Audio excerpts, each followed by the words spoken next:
Hibiscus tea, you can take fresh hibiscus flower or the ones that are fallen, dried and fallen. You just wash the flowers and take all their petals off.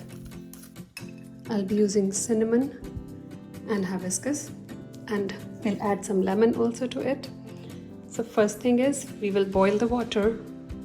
I have 1 cup of water. Now we'll just add these petals to it. If you want a deeper color faster, you just add more petals. And I'll also add the cinnamon stick to it for additional flavor, and cinnamon has its own health benefits. Now, since this has come to a rolling boil, we will cover it and turn off the heat. And we will let it sit in this for at least 5 minutes.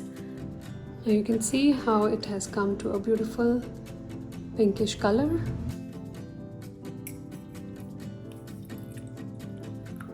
You can enjoy it hot, or you can even make iced tea with this.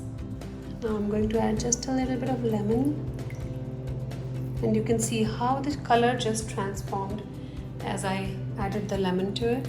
That is so amazing. Enjoy hibiscus tea.